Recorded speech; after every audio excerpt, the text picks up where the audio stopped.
जिस जमीन पर मैं खेती करता हूँ उसका मालिकाना हक साबित करने के लिए मेरे पास कौन से दस्तावेज होने चाहिए?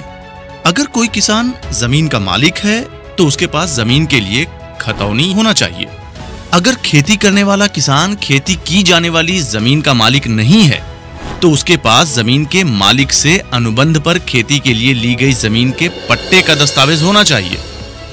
सरकार द्वारा विभिन्न भूमि सुधार पारित किए गए हैं जिनका उद्देश्य कृषि श्रमिकों की आर्थिक स्थिति को बेहतर बनाना है।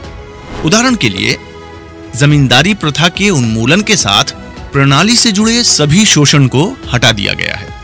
अधिकांश राज्यों में काश्तकारों और मजदूरों के हितों की रक्षा के लिए किराएदारी कानून पारित किए गए हैं और उन्हें खेती करने वाली भूमि का अधिग्रहण करने में सक्षम बनाते हैं।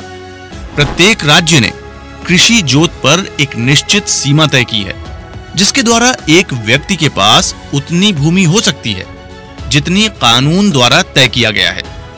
अधिक भूमि को भूमिहीन मजदूरों और छोटे किसानों को वितरित किया जाना है। भूमि पर उचित दस्तावेज के साथ स्वामित्व किसान को फसल को नियंत्रित करने और नुकसान को अधिक कुशलता से कम करने, निवेश निर्णय लेने, कई सरकारी सब्सिडी और लाभ प्राप्त करने और मिलों को आपूर्ति सुनिश्चित करने की सुविधा प्रदान करता है। यदि आपने जमीन अपने नाम हस्तांतरित नहीं की है तो कृपया करवा लें। इसके अलावा यदि आप पट्टे की भूमि पर काम कर रहे हैं तो आपको उचित किराएदारी के नियम और शर्तों को बनाए रखना चाहिए।